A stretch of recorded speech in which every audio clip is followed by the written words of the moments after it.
Yeah, hey, Marcy. Marcy. Please come here.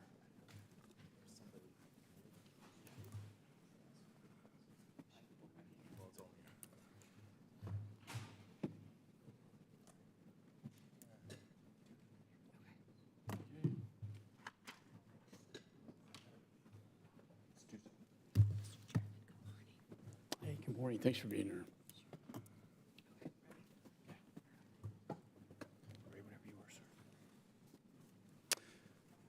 Okay. Well, thanks to everyone for being here today to discuss how the United States and our allies can transfer billions of dollars of frozen Russian sovereign assets to help in the effort in the war in Ukraine. It's very timely. I just got back from the White House in a situation room talking about an emergency national security aid supplemental package that would include Israel funding, which is desperately needed, Ukraine. It would also include Indo-Pacific and the border. These are dangerous times. I don't need to tell anybody in this room that fact when Hamas invaded Israel last week. Between the Hamas-Israel war, the growing threat of the CCP around the world, particularly the Pacific and the South China Sea, we can't lose our focus on Ukraine, the largest invasion in Europe since World War II. I've been critical of the Biden administration for being weak, leading from behind, slow, rolling the weapons necessary for Ukraine to win. I've been pushing for the attack-ins. We met with Zelikow just 2 weeks ago, and I said, what do you need? He said, I need the long-range artillery. I can't hit the Iranian drones in Crimea without the longer-range artillery. I don't know why that decision is so difficult. And, you have the NSC blaming the DOD blaming others. Fact is, they can win this thing if we gave them what they needed. And I agree with Colin Powell. You either go all in or you get out. And we ought to be going all in for victory. And I know on my side of the aisle, they want a path to victory, an administration that can win. We don't like losing. The American people don't like losing. We like to win. And we can't hold the political will of the American people if we have a failing program and a mismanaged war. And they don't want to bear the burden of this cost as Europe is not living up to its commitment. Now, some NATO countries are, and they are stepping up to the plate, but there are still others that are not. This administration's commitment to supporting Ukraine is, quote, for as long as it takes. My response immediately was it shouldn't take that long. And that's not a strategy. We want victory as soon as possible. We need to know that the burden is going to be shared. And not only must Europe continue to provide Ukraine more non-security assistance the United States provides, but also the Russian sovereign assets is a winner, in my judgment. If we can tap into the very people who started this war and this conflict, in my judgment, should be paying for the cost and not as much the U.S. taxpayer. And that's why I introduced the REPO Act, the bipartisan, bicameral legislation that demands that the Biden administration transfer frozen Russian sovereign assets to the Ukraine effort. It's beyond time that Russia pay for the war that it created. My bill prohibits the Biden administration from unfreezing Russian sovereign assets until Russia ends its unprovoked war of aggression and agrees to compensate Ukraine for the damages it has inflicted. The administration's disastrous $6 billion payment for Iran as part of a hostage deal with the Ayatollah exposed their unwillingness, or their willingness, I should say, to trade away billions of dollars in negotiations with our adversaries. And that's why I introduced a bill this month to permanently freeze the $6 billion of Iranian funds covered under the hostage deal through secondary sanctions. We must ensure These funds remain out of the hands of Iran and out of the hands of terrorist groups like Hamas and Hezbollah. We cannot allow Biden to greenlight the return of Russian sovereign assets to Putin and the Russian war machine. To be clear, the war crimes and genocide committed by Russia cannot be reversed by money alone. Murdered innocent civilians included women and children. They can't be brought back, and the trauma of the war will never be forgotten. But critical infrastructure, homes, towns, and businesses can be rebuilt. I hope we get to a reconstruction phase. I hope this conflict can be resolved. And along with our European and G7 allies, we hold as much as $300 billion of Russian funds that can be used for not only Ukraine's recovery and reconstruction, but also immediate economic and humanitarian assistance. Importantly, taking this action would be a deterrence to other would-be aggressors with a clear message. The financial systems of the G7 and EU will be closed off to those who violate another nation's sovereignty. Chairman Xi needs to see the free world has the will and the fortitude to ensure bullies cannot act with impunity. Transferring Russian sovereign assets is not just the morally right thing to do, it's strategically the right thing to do. It's also the fiscally responsible thing to do on behalf of our constituents. Putin caused this devastation, and in my judgment, Putin must pay for it.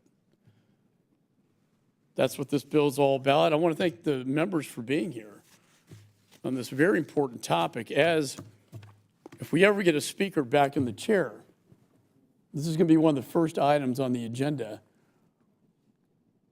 in our national security interest to defend Israel, to defend Ukraine from aggression, to defend our borders, and to defend Taiwan. And with that, I'd like to recognize the ranking member pro tem, I should say, Ms. Marcy Kaptur. Thank you, Chair McCaul, and I know Ranking Member Meeks is on his way. Thank you very much for hosting this urgent roundtable hearing and for welcoming me to join your distinguished members and participate in today's meeting as a guest non-member of this committee. I also want to thank our witnesses, Ms. Heinrichs and Mr. Zelikow, for being with us today. You have such extraordinary histories and contributions to our world and to our nation, for caring about this critical issue. As co-chair of the Congressional Ukraine Caucus and an original co-sponsor of the REPO Act, I appreciate the significant work that the House Foreign Affairs Committee has done and is continuing to do to ensure America stands with our Ukrainian partners in liberty's cause, as Ukraine is suffering through one of the darkest periods in its history.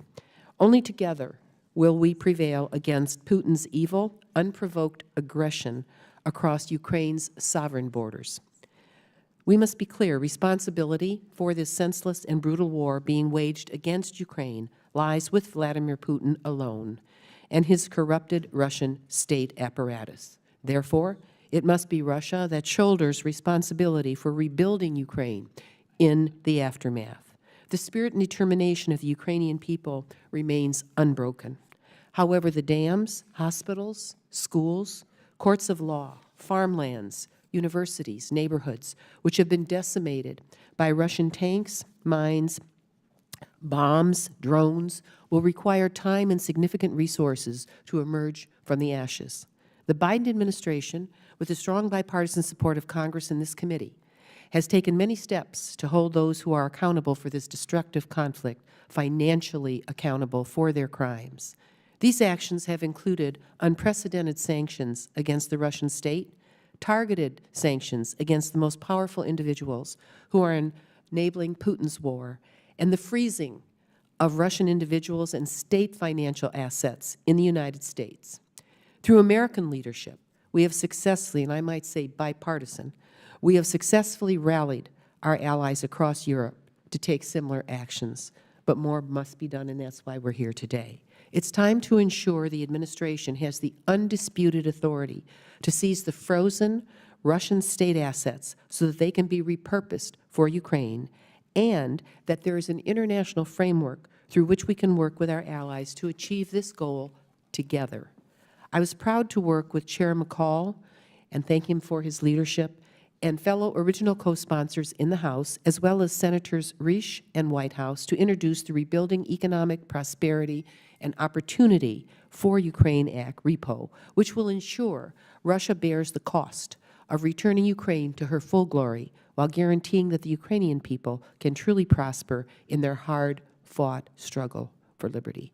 However, I understand that there are some parties out there who have concerns about taking this approach, especially on the part of the banks and financial institutions who currently hold Russia's foreign assets. And that is why I'm eager to join this discussion today so as this body seeks to act on the issue of seizing Russian state assets for the purpose of rebuilding Ukraine, we do so in a way that takes those concerns into account. We must take every action available to us to ensure Ukraine achieves full victory. I look forward to hearing from our witnesses today and continuing to work with Chair McCaul and Ranking Member Meeks and all of your members on this urgent priority, and I thank you for the opportunity to participate and testify. I yield back. Thank you, Marcia. I appreciate your steadfast support for this cause. At the end of the day, we know we're on the right side of history. When we look back, we know we're on the right side of history. I'd now like to recognize Mr. Representative French Hill for any opening remarks he may have. Thank you, Chairman, and I appreciate the roundtable being before us. It's good to see Mr. Zelikow again. I want to thank the Chairman for his steadfast, consistent, and firm leadership on this topic. And I'm glad we're going to discuss the topic of reconstruction and using Russian sovereign assets. I, too, have introduced a bill on this topic, H.R. 5370, and I appreciate the Foreign Affairs staff working with me on that. My bill would give the President authority to seize and transfer title of Russian sovereign assets within the United States jurisdiction into an international fund for the sole purpose of Ukraine's eventual reconstruction and humanitarian relief. I want to be grateful. I'm grateful to Chairman McCaul, and I co-sponsor his bill on this topic as well for his leadership. Although our bills take different approaches, there's bipartisan recognition in the Congress that the United States must play a leadership role globally by coordinating with the G7 countries and our other allies to make Russia pay full damages for the atrocities and war crimes against Ukraine and the Ukrainian people. The goal was the same. Russia should be responsible for the cost of damages stemming from its illegal invasion of Ukraine, not American taxpayers. My approach was crafted to be consistent with U.S. policy and international law by amending the International Emergency Economic Powers Act, IEPA, and using its established framework and existing definitions. As a former Treasury official, in my view, this is a better legislative approach. This is consistent with well-established international precedent, whereby the United States worked with international partners to establish a fund like we saw in Afghanistan in 2022, the Iran-U.S. Claims Tribunal in 1981, the UN Compensation Fund for Kuwait in 1991, following the invasion by Iraq. Considering most Russian sovereign assets are actually located outside the United States, it's important for our partners and allies around the world to introduce and pass similar companion legislation rather than having the U.S. act unilaterally. I had a visit last week with the rapporteur for the Council of Europe, Lisem Basha, about this and their views in Europe. And further, let me be clear, I consider Russian Federation sovereign assets inclusive of all state-owned enterprise assets and those of Russian publicly traded companies like Gazprom that are controlled by more than 50% by the Russian Federation. Unfortunately, Mr. Chairman, I've got to step out into a meeting at the Intel Committee on Gaza, but I look forward to the discussion today, hearing questions from members and comments from our witnesses. I welcome each of you to review my legislation and extend an invitation to meet with my staff and discuss how my legislation can complement the excellent work by our chairman, Chairman McCaul, and his bill on a bicameral and bipartisan basis. I thank you, Mr. Chairman. I yield back. And I thank the gentleman. I look forward to working with you. This will be our next markup. Next week will be on Iran, but the following markup, we will mark up this bill, and I look forward to working with you on the provisions in your bill. It's my great pleasure to welcome Philip Zelikow, who's a senior fellow at Stanford's Hoover Institution and is a White Burkett Miller Professor of History at the University of Virginia. He has a renowned career in public service. I commend him for his recent contributions to the public debate over Russian state assets, including his assistance in drafting the Repo Act. With that, I now recognize you, sir, for your remarks. Thank you, Chairman, for your leadership. Thank you also, Congresswoman Kaptur, for your bipartisan support for this legislation, and Congressman Hill's role has been very important too from the start. Since the moral and political case for Russia paying for its aggression is, I think, reasonably clear, I'm not going to waste time with a lot of rhetoric on that. I'm going to make 3 points. Point 1, economic warfare is the real center of gravity in this war. Economic warfare is the center of gravity in the war. I know we all watch the daily updates from the battlefront lines. You know, this movement here, that movement there. This is a war of attrition. It's going to be decided by economic and industrial staying power as the war continues almost certainly into 2025 and perhaps beyond. In that struggle, the economic warfare against Russia has achieved some gains and will have some more gains over the long haul. Russia's economic warfare against Ukraine has been devastating and is not sufficiently appreciated. Ukraine lost 30% of its GDP in the first year of the war. 1/3 of the population of Ukraine is displaced, half externally, half internally. Russia is waging economic warfare on 3 main fronts. It's destroying Ukraine's infrastructure and will do another energy infrastructure war this winter, for which it's gearing up, including with North Korean weapons and Iranian weapons. Point 2, they've destroyed Ukraine's ability to export through the Black Sea, except for a trickle, which was the fundamental business model of a commodity exporting country. Point 3, they have destroyed Ukraine's civil aviation. Ukraine has no civil aviation. Any of you who have traveled, as I have, to Ukraine will notice that you can't fly in the country, which makes travel and business in the country now back to the era of the railroads before there were airplanes.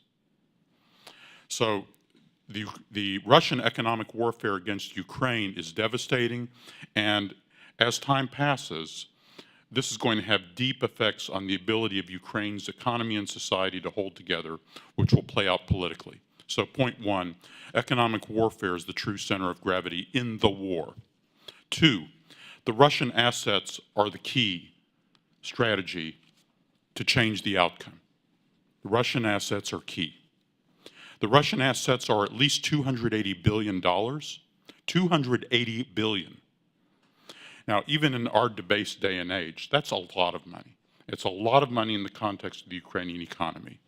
Even using very conservative multipliers of how much private investment the public investment can unlock, let's say 1-to-1, the impact of this money on the whole future prospects of Ukraine and its staying power are decisive. Otherwise, they're relying on US and European taxpayers whose readiness you can gauge. So this is potentially the decisive fulcrum of the economic warfare and Ukraine's prospects in the war. So, 3rd point, why has this been so hard? First reason was there was a knee-jerk neuralgia on the part of bankers and financiers to the actual confiscation of Russian assets in the foreign exchange holdings, with much talk of losing confidence in the dollar and the euro. On analysis, these worries quickly fall away, which is one reason that I worked with my colleagues Larry Summers, the former Treasury Secretary, and Bob Zelikow, the former president of the World Bank, who do know something about international finance, to debunk those concerns. And I'd be glad to go into more detail about why the concerns about the dollar or the euro turn out to be overblown when they're analyzed. But the other concern was that how do we do this legally? And there's been a ton of legal confusion about this. This bill will help dispel that legal confusion. On some very important legal work that's been done on the American domestic legal authorities, I think will also have now kind of cleared the air on this point. Then there's discussions about things, well, what about sovereign immunity? But sovereign immunity is a doctrine that only exists in the context of national courts trying to usurp sovereign authority. In a situation where it's sovereign on sovereign, whereas in this bill there would be an act of state, that goes after Russian sovereign property. There is no such thing as immunity. There is no doctrine of sovereign immunity. Ordinarily, under international law, if one sovereign takes another sovereign's property, then the loser is entitled to compensation for that nationalization or expropriation. So why isn't Russia entitled for that compensation in this case? Because it's a lawful state countermeasure. Countermeasures are different from sanctions. And countermeasures, and this is a well-recognized body of law, you are allowed to do things that would ordinarily violate your sovereign obligations to a fellow sovereign because that sovereign has committed such extreme outlaw behavior that the countermeasure is a lawful recourse. And that is exactly the extreme case we have here. There's a well-codified body of law on this, and Russia has hit every one of the marks for a set of lawful state countermeasures that deprives them of any right to compensation when states take their money and then use it, putting it in escrow to compensate the victims of Russia's aggression. So it's the center of gravity in the war. It's the key point in the strategy that changes the whole prospect. And the financial and legal concerns have been worked through and can be addressed. And this committee's bill, I think, will make a real contribution to achieving that goal. Thank you, Mr. Zelikow. I'm pleased to now welcome Rebeccah Heinrichs, Senior Fellow and Director at the Keystone Defense Initiative at the Hudson Institute. She's an expert on U.S. foreign and defense policy, especially when it comes to Putin's Russia, and I applaud her advocacy for the need to hold Russia accountable and push for measures to hasten Ukraine's victory. I now recognize you for your testimony. Thank you so much, Chairman McCaul, Ranking Member Meeks, distinguished members of the committee. It's a pleasure to be here with you today. I'm going to stick with why I think that this is smart policy, why I think that this is key to actually convincing Russia that it should look towards an end of this conflict, and why it sends a signal to other would-be aggressors that the United States is willing to exercise these tools beyond simply military solutions. First, I will say I'm not going to discuss some of the legal issues. We'll turn that over to the other panelists. But I do want to make the point that I think that this is really important on the international law argument that Canada, notoriously a strong proponent of following international law, has led the way in pursuing this exact option. There has been something like a Canadian repo. Finance Minister Freeland said, quote, "We think it's really important to extend our legal authorities because it's going to be really important to find the money to rebuild Ukraine. I can think of no more appropriate source of that funding than confiscated Russian assets." She went on later to say, "Canada will not be a haven for their ill-gotten gains. It is just and appropriate for Russian assets to be used to help rebuild Ukraine," end quote. Canada's clarity is significant and commendable, and I think worth following. Russia's unprovoked, unlawful, large-scale invasion of Ukraine is in its 20th month.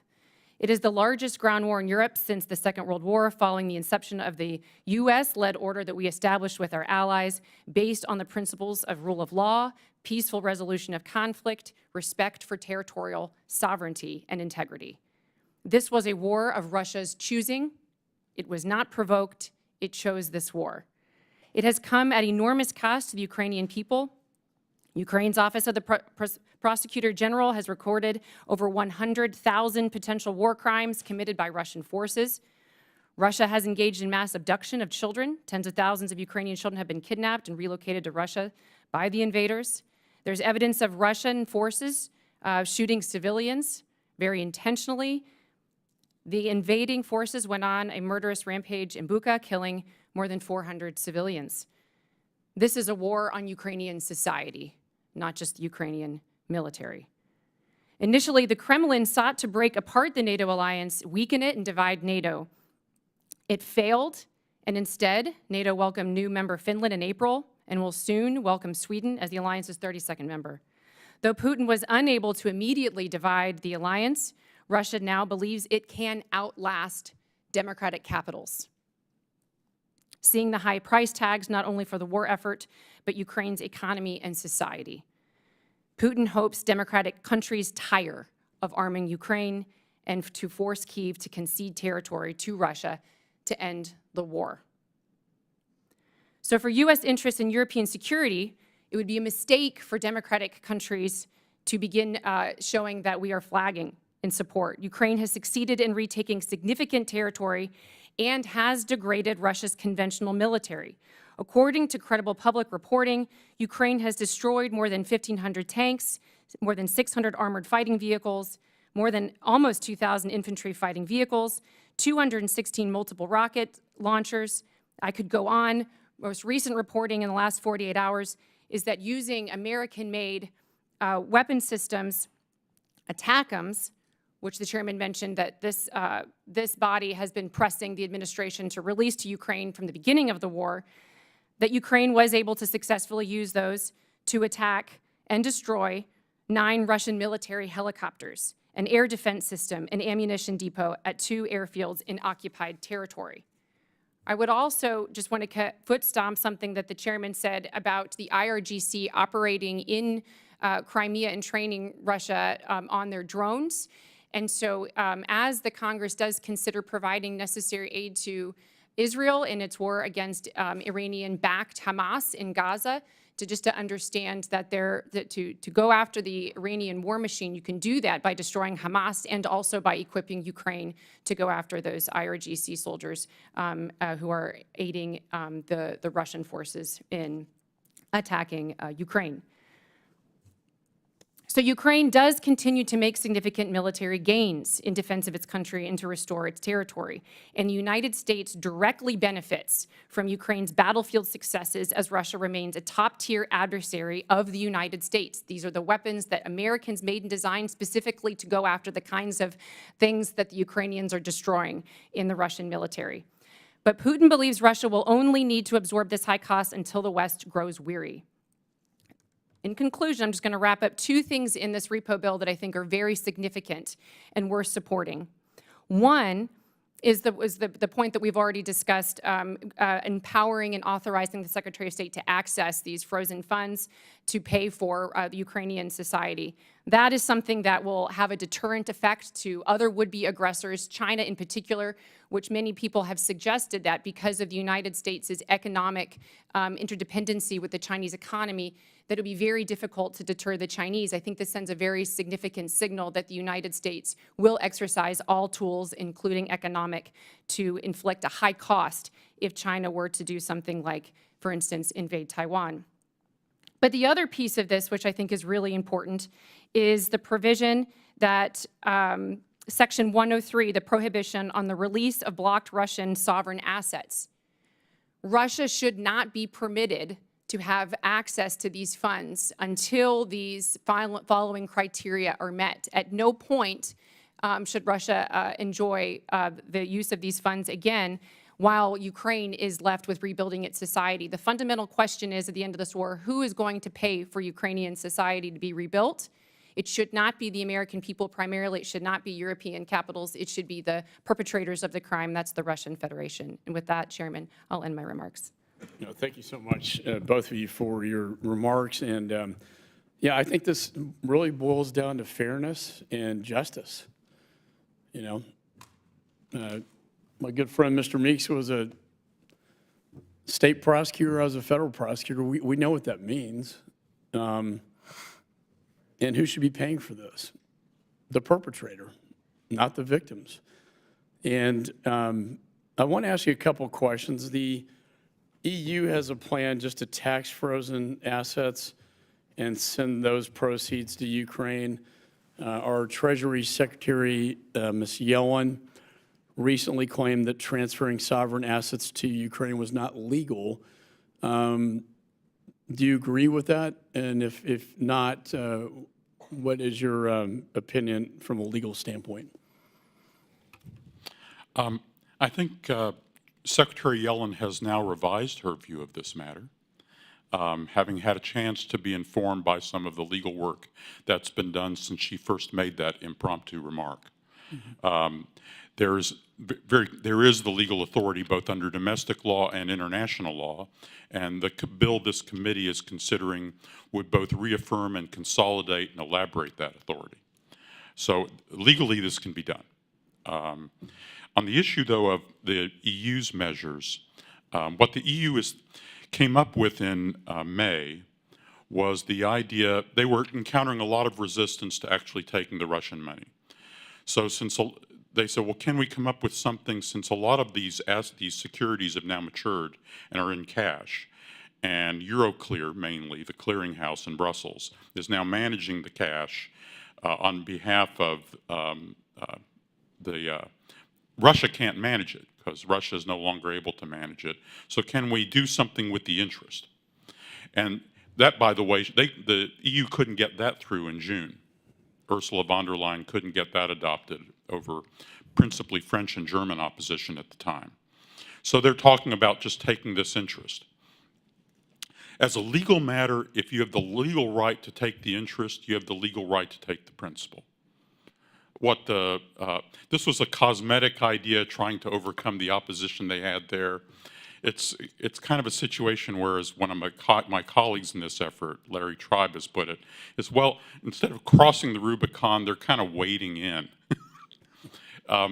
From a legal point of view, it's actually clearer to do the transfer for Ukraine than to try to expropriate the money using tax authorities, which makes it look like you're expropriating it for your country rather than for the benefit of the victims, which is a much cleaner legal way to do it.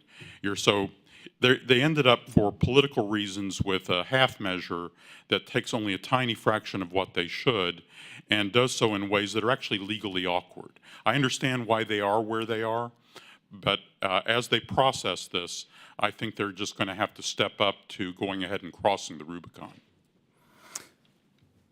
Ms. Heinrichs, you mentioned the impact this would have on other foreign adversaries, and you also talked about Iran's role in this with their drones in Crimea. We also know Mr. Putin just met with Hamas not too long before the invasion of Israel.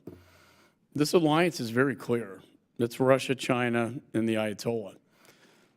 What impact do you believe, if this body passed this bill and it was signed into law, what impact would this have on our adversaries like Chairman Xi and his desire to reunify, in his words, Taiwan? And what impact would this have on Iran? Thank you for the question, Mr. Chairman. I would just also note that Putin will be meeting with Xi again as well. So the two of them have continued to deepen their cooperation and increasingly are looking for ways to deepen their military cooperation in particular. So you were right to make the connection between China, Russia, and Iran, and looking for opportunities for them to undermine U.S. interests and the interest of our allies. I think that as we move into this very perilous time where we're going to have two major nuclear powers contending with the United States for preeminence to supplant the United States, that we will have to look at all tools of American power, and that goes beyond the military solution, so we must look at economic solutions. So I think this sends a strong signal and further complicates the calculations of Xi Jinping that there will be economic price to pay, that the United States is willing to do that, and this certainly sends a signal that we would. Thank you. And just to close, you mentioned war of attrition, and that's been my worst nightmare because this is exactly what Putin wants. He wants to drag this out and thinking that the will of the American people and the Europeans will fade. And I hope that doesn't happen because there's too much at stake. Too much at stake in this conflict. So with that, I recognize the ranking member, Mr. Meigs. Thank you, Mr. Chairman. And I want to thank the witnesses for their testimony. I apologize for being a little bit late. So I'd like to, before I get to questions, if I have time, just to give some of my thoughts on what has taken place and where we headed. I know prior to Russia's full-scale brutal invasion in Ukraine in February of 2022, the Biden administration and our partners were aggressively coordinating robust and unprecedented economic actions against Putin's Russia. Within hours of the invasion, the U.S. and our allies announced a package of sanctions against Russian banks, then imposed export controls, followed by targeted personal sanctions. And then only 2 days later, the United States the EU and the UK and Canada prohibited any business with the Russian central bank, a colossal move motivated by diplomacy, of which I believe in, and collective determination to curb Russia's heinous war. Russia, we now know, they didn't expect this kind of reaction to the invasion, and they counted on lighter measures happening to them, along with counting on disunity of our friends and our allies. And as a matter of policy, these economic tools are only one set of actions in a war, and the effects are often felt on a different time frame than on the battlefield. Sanctions can take time to sink in and fundamentally change behaviors. These tools are also best when used in coordination with other advanced economies, not by ourselves, making evasion more difficult or impossible. Nevertheless, as the war evolves, so should our economic strategy. I think we should not only be thinking of multilateral ways to hamper or undercut Russia's war efforts, but should also be focusing on ways to help Ukraine and enable it to emerge a stable economic player in Europe. This must be something allies plan for, we need to plan for now, not only after Ukraine wins the war. So in that vein, I was pleased to meet with Special Representative for Ukraine's economic recovery, Penny Pritzker, in her role in leveraging the private sector, working with the G7, and identifying Ukraine's strategic economic needs will be essential to it in winning the peace. One of the tools we have yet to exercise deals with the future of Russian sovereign assets. It is an attractive solution for many on the economic issues facing Ukraine. For now, there are encouraging signs from allies in Europe where most of these assets sit. I expect more progress should happen on this soon, perhaps as part of this week's EU-US summit. I constantly argue that we should act in coordination with our democratic allies in our support for Ukraine. That unity is the key. Putin knows that. If we're not unified, Putin then has an opportunity to win. That unity comes first. So our freezing of Russian assets has also given us leverage, perhaps not to use now, but within the future, with a future Russia, something Ukrainian victory will help bring about. Crucially, the decision to transfer this significant sum of money deserves appropriate consideration of the potential unintended consequences of such a policy. There's no doubt that Russia needs to pay for what it has unleashed on Ukraine's infrastructure, its economy, and its society. The U.S., along with our partners, are committed to bringing Ukraine's economy off the life support that it needs to survive the war and emerge stronger. That's the objective, to emerge stronger than before the invasion. In that process, we should consider the transfer of frozen state assets of the aggressor state. So I just wanted to emphasize so much what this unity and what the policy was, because that is something that Putin very definitely did not account for. So I only have 18 seconds, but you know, this economic statecraft is also, you know, really important to me. And you don't have to, because one of the things I always worried about or thought about is how does the economic statecraft fit into a wider security strategy of defense, deterrence, and support for Ukraine, and how should we consider measuring that effectiveness?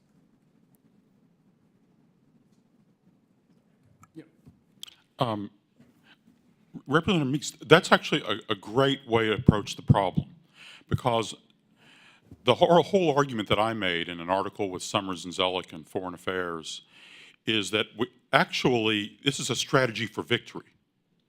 You put this enormous war chest and the multiplier of private investment into play.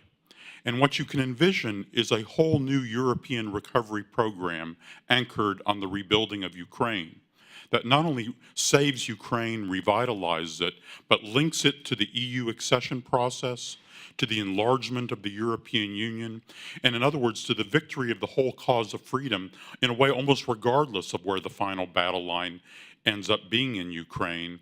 Ukraine will be growing with bright prospects, part of a Europe with brighter prospects because of its alignment with the free world.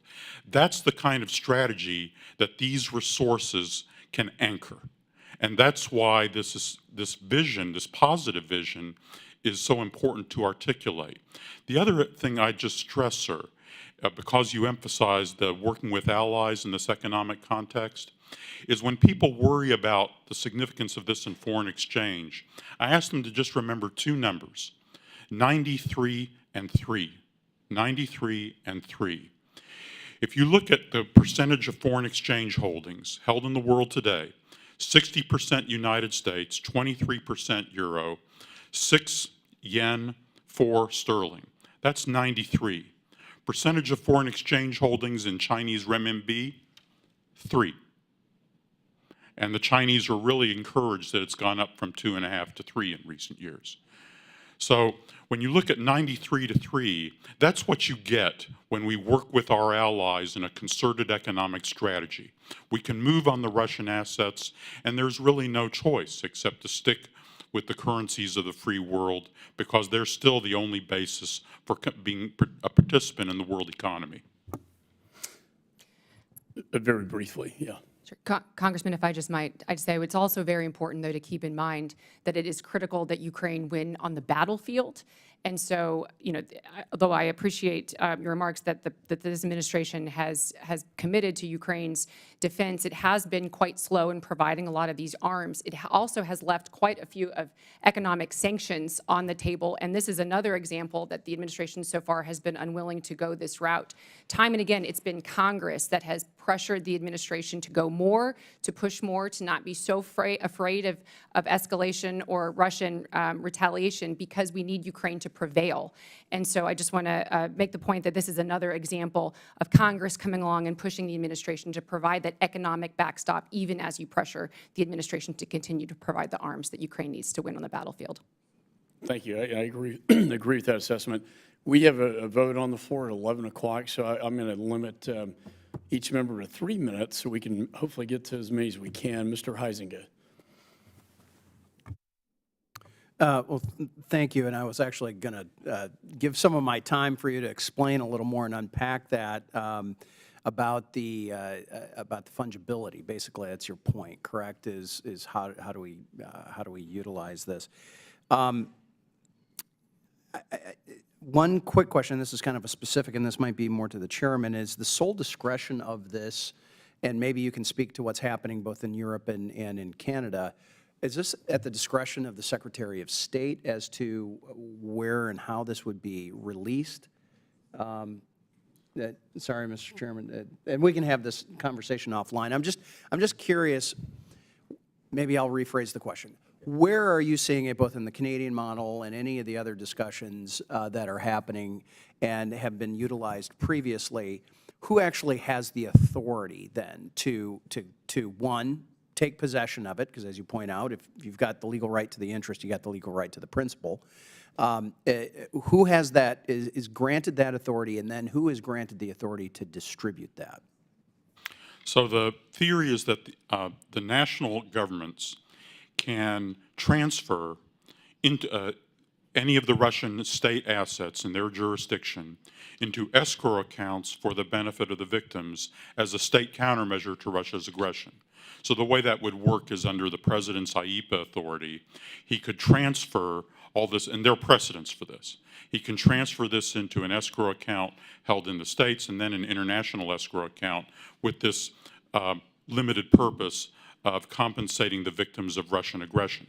Then you need to create an international mechanism, which the U.S. would participate in creating, to then manage that distribution, which needs to have a proactive, urgent speed of relevance. That was what I was afraid of, is where it does. If it just simply takes one participant to bog the whole thing down, guess what? It's not going to work, in my humble opinion.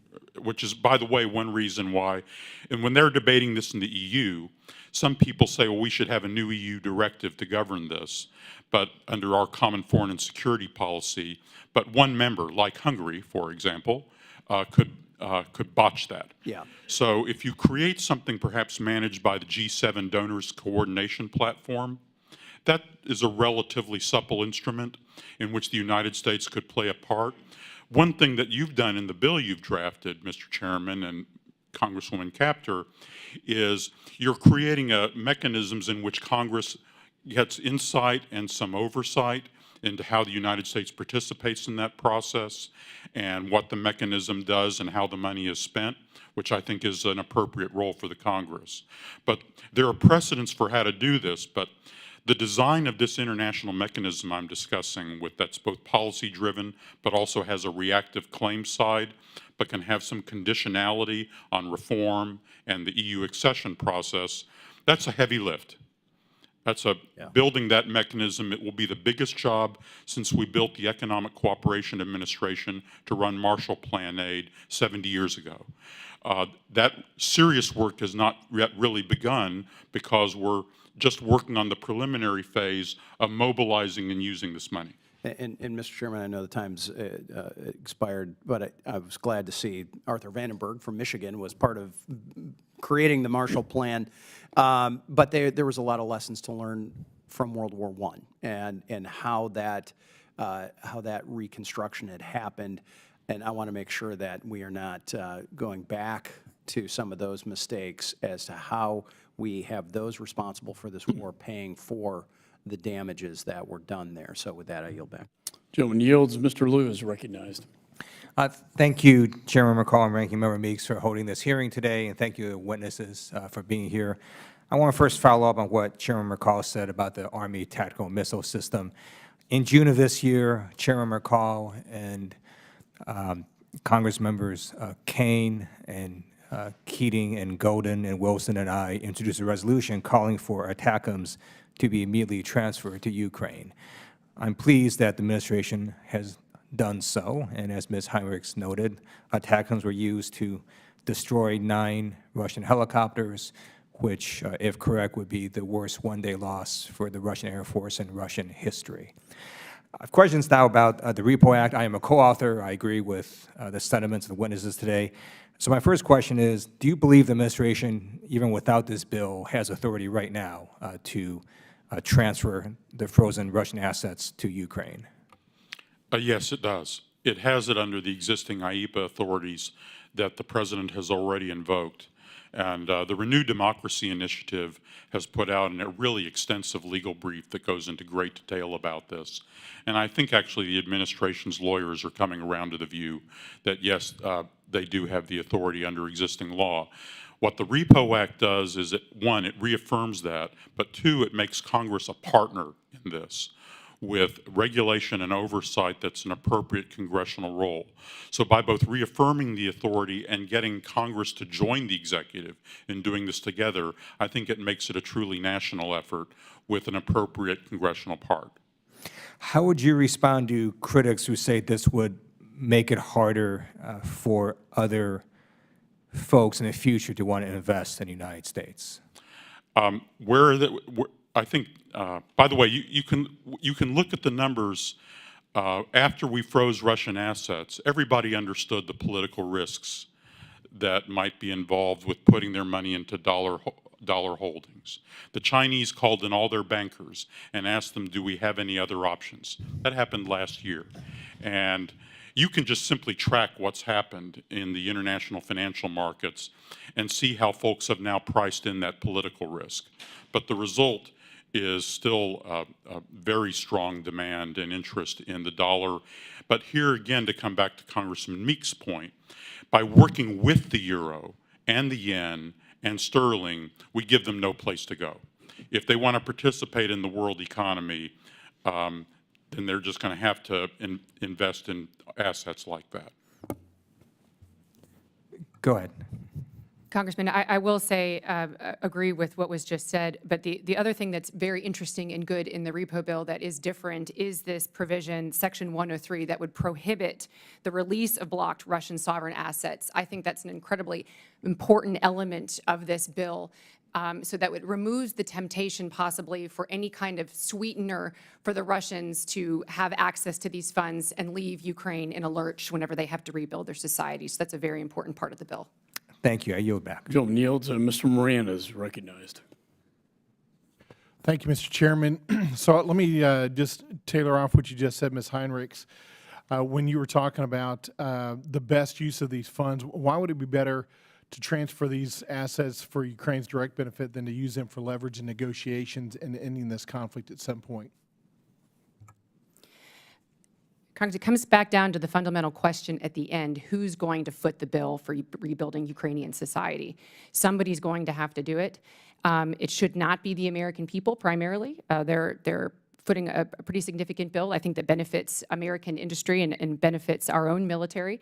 But this particular piece should be, should be carried out by the perpetrators of this act. And so I think that it would be a mistake to hold that out as a sweetener to get the Russians to come to the end of the conclusion. And Mr. Zelikow, you mentioned earlier in response to one of my colleagues' questions that it looks like that under current law, under the IEPA authorities, the president can do this activity now. Do you know why the president's not doing that? And if he chose to do that, could he do it immediately, or is there any delay in that?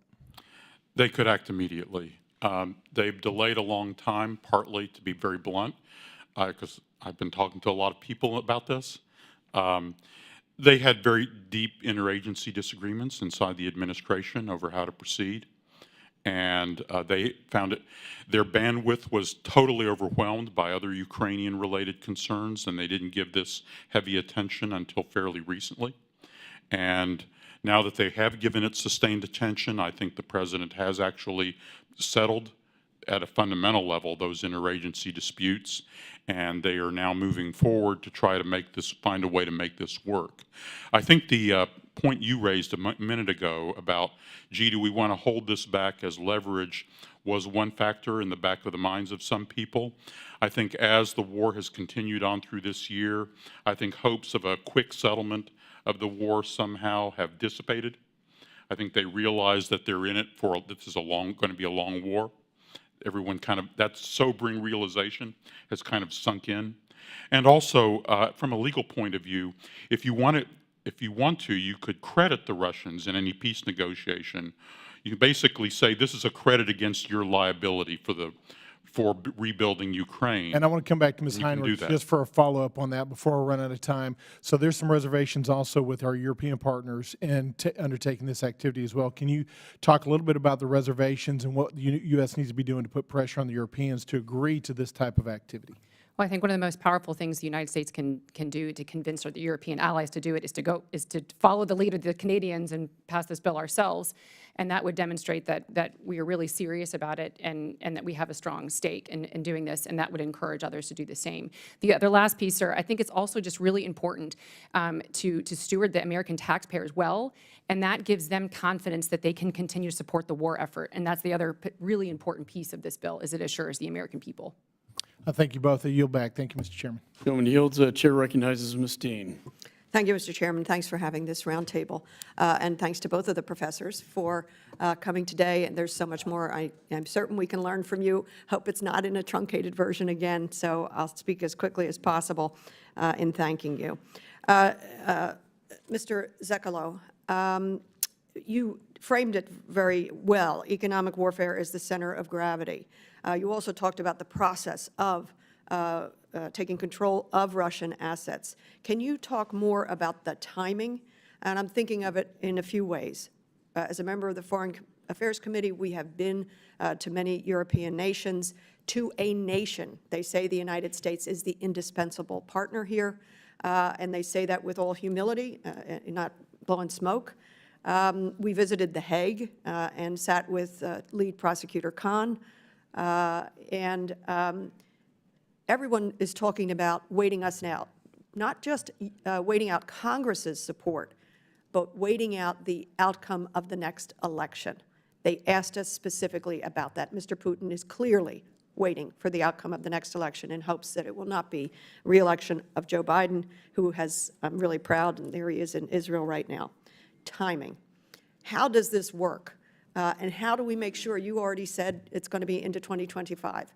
How do we use this leverage, this economic warfare, as the center of gravity in this conflict to bring the timing tighter to a successful conclusion for Ukraine? So that's a great question.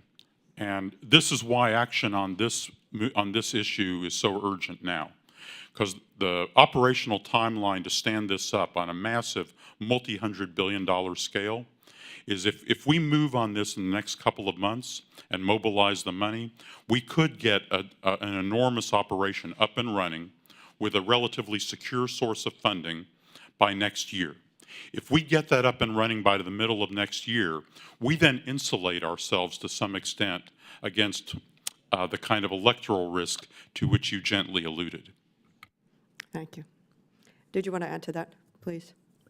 Sure. I would just say, you know, that one of the things that we can do, I mean, not only does it contribute, provides that backstop, but the other thing I would just encourage is when the president says that we're in it for as long as it takes to continue to make sure that Ukraine is armed sufficiently and has the operational leeway to make it very short. And so to really help Ukraine truly succeed in this counteroffensive on the battlefield, and that's how you're going to actually get to the point where you can convince the Russians that they're not going to be able to wait us out or prevail. Exactly right. And I have always focused on the expression to give everything Ukraine needs to win, not just everything she needs. What does she need to win? And with that, I will yield back, and I thank you. General yields back. Chair recognizes Mr. Kane. Thank you, Mr. Chairman. Ms. Heinrichs, this committee, as you've heard today, on a bipartisan basis, believes that President Biden has consistently been too slow in providing critical weapons capabilities to Ukraine. It is unacceptable that this administration, as Mr. Zelikow mentioned to an earlier response, has not worked faster to use frozen Russian sovereign assets to compensate Ukraine. For both of you in this answer, if the United States did transfer Russian sovereign assets to Ukraine, how could Ukraine best use these in the near term? In the near term, what they would do, I think, is begin undertaking a comprehensive program to shore up their infrastructure, withstand the coming Russian campaigns to further damage that, and begin to rebuild the basic transportation infrastructure and other things that can then begin to unlock a really bright future for the rest of the Ukrainian economy. There are things that can be done then to move Ukrainian industry into new sectors, because I think the Ukrainian goal is not just to restore what they had 5 years ago, but actually to use this as a way to build back better, to imagine a brighter future in partnership with Europe. And then if the money is managed well, the leverage this gives to encourage the Ukrainian reform process as part of EU accession, then makes Putin's whole effort here is, if I can't conquer Ukraine, I will wreck it and make it ungovernable. And we'll show decisively that that objective cannot be achieved. Yes, Congressman, I would just say, so many months after the beginning of this war, the Biden administration should take an entirely different approach to steering this thing to a conclusion, and this would be part of this new approach. The Ukrainians, of course, can begin rebuilding their society, but also it should attend with it other changes, as I've mentioned now previously many times, not just an increase in weapons flow, but the kinds of weapons and this operational leeway I keep talking about. That can help Ukraine actually succeed and score victory. What this administration has done thus far, it seems, as they thought that they would be able to essentially wait out the Russians once Russia didn't prevail immediately, and that's why it's been slow at every turn, fearing escalation. But that has not happened, and so now is the right time to take on this particular tool. I think it's the right tool. I think the administration should have acted a lot more quickly on an administrative basis, acted a lot more quickly on this front line on the economic side, freezing assets, as well as on weapons side. I mean, the long-range ATACMS are necessary. You know, right now they only have the short-range ones, and we need to ensure that we have the longer-range ones as well. And that's what the things that Congressman Liu and I and others have been talking about as well. If I may, sir, the reason, another principle that has been misunderstood throughout this conflict is this notion of escalation. Escalation is not bad. It's only bad if it's the adversary who's escalating to prevail. We want Ukraine to escalate to win, to convince the Russians to end the war. If you do not permit the Ukrainians to escalate, then you only have a long, protracted war of attrition that none of us can afford. We have to give them every tool necessary to win in a time-sensitive and time perspective. Thank you. Gentleman yields. Chair recognizes Ms. Manning. Thank you, Mr. Chairman.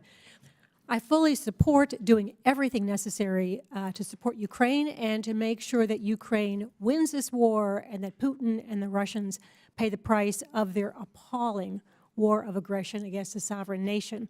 And I support the policy being discussed today, and I thank both of our witnesses for your testimony and for your thoughtful articles on this topic. I want to ask about something that Mr. Meeks referenced in his opening remarks, and I think perhaps Mr. Huizinga referenced in the statement he made a few moments ago, and ask each of you, what do you see as the potential unintended consequences of the policy being discussed today? In what way could this policy come back to haunt us or our allies in the future? Well, whenever you do a large thing in international affairs, there are going to be unintended consequences from that. And rather than just sort of say, oh, be dismissive about that concern, I'll say if you embark on this, then people will be tempted to try to use these sorts of precedents against us. They'll be limited in their ability to do that because of the fundamental places where money is held in the world economy. A lot of people don't do business with the United States because they love us. They do business with us because they think it's necessary. If they could expropriate our property with no penalty, they would.